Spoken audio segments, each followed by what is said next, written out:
Hej, jeg hedder Jakob. Jeg kommer fra København og er direktør og co-founder for Low Skate Academy.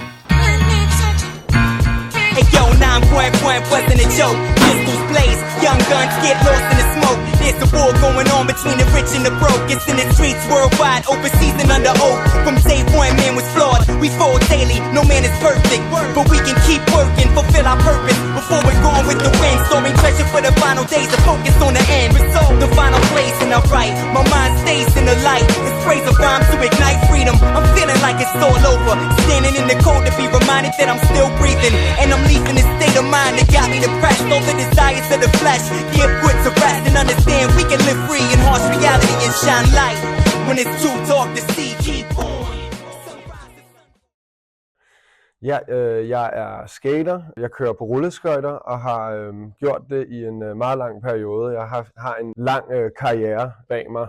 Jeg startede med at køre på rulleskøjter, da jeg var 10-11 år gammel, og blev hurtigt interesseret i skating, altså i skateparks, og kommer ned fra en by, der hedder Vordingborg og Nykøbing Falster, hvor de har en rigtig fed indendørs skatepark, og der startede jeg min karriere og flyttede til København, da jeg var 15-16 år gammel.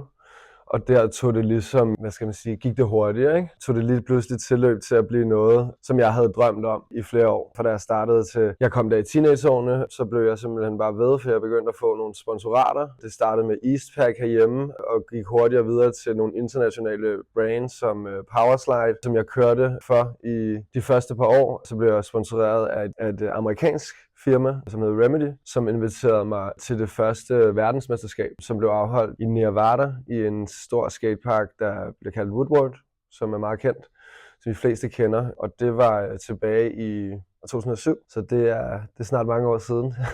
Men der var jeg først med, hvor jeg deltog, og egentlig lidt af frit eget valg, for jeg blev inviteret over til at møde alle de her pro-skater, som jeg har set op til i den første del af min karriere som skater, hvor jeg ligesom havde lært de første ting. Men mit frie valg sagde mig, at jeg blev nødt til ligesom at vise, hvad jeg kunne. Så jeg deltog først i AM, verdensmesterskabet, World Championship, hvor jeg overraskende nok gik hen og vandt. Så jeg kvalificerede med et wildcard til verdensmesterskabet for pro-skaterne til dagen efter. Og der kom jeg på en 6. plads. Så det tog hurtigt fart, og hele den rejse gik meget ud på, at jeg mødte alle de her, som jeg sagde før, idoler, som jeg lige pludselig var på lige fod med. Så det var en rimelig stor ting allerede i 17-18 års alderen. Og så brugte jeg de næste par år på ligesom at tage min uddannelse. Min uddannelse blev sådan strukket over længere tid, da jeg tog HF enkeltfag, og tog det ligesom, når jeg havde tid til det, når jeg ikke var ude at rejse. For jeg var på rigtig mange rejser i løbet af sådan et år som pro-skater. Mange rejser rundt i Europa til konkurrencer og på skate-tours med de brands, jeg nu var sponsoreret af. Alt fra tyske skate-shops til amerikanske rulleskøjtemærker og andre forskellige ting. Og det ligesom har gjort det i en rum stykke tid i nogle år, altså, og rammer en alder af 4-25 år gammel, hvor jeg ligesom tænker, okay, der var ikke lige så mange invitationer den sommer. Selvom der selvfølgelig var ting, så tænkte jeg, okay, nu bliver jeg måske nødt til at ændre kurs eller ændre retning, fordi selvfølgelig er det fedt at være pro-skater, men man lever også lidt på kanten på en måde, fordi at man får måske rejserne betalt, men man skal ligesom stadig have noget at leve af. Så gik man i skole og fik noget SU herhjemme, eller tog man et deltidsarbejde, men fandt ligesom hurtigt ud af, okay, jeg skal ligesom tage næste skridt. Der startede jeg på sygeplejeskolen, og det gjorde jeg lidt af en sørgelig situation med min far døde, da jeg var omkring de 23. Og der oplevede jeg ligesom, hvordan sådan noget med at passe på andre og arbejde på et hospital var meget, livsbekræftende. Så jeg startede at kigge et år og fandt hurtigt ud af, at det var sgu lidt hårdt. En hård branche, men på sidelinjen, der havde jeg den her tanke om, som jeg faktisk havde taget med hjem for nogle skate-tours til Frankrig, hvor de havde skateskoler rundt omkring i mange forskellige byer. Næsten alle de byer, jeg besøgte til skatekonkurrencer, så var der nogen, der lavede en form for skateundervisning. Om det var en større skateskole eller en enkelt person, der gjorde det. Så jeg tænkte hurtigt, okay, det her, hvis de kan gøre det i Frankrig, så kan jeg også gøre det i Danmark. Og velvidende, at jeg ligesom havde allerede opnået den her drøm om at være en pro-skater i en rimelig tidlig alder, prøvede jeg ligesom at skabe en ny drøm for mig. Og den nye drøm var at lave den her skateskole.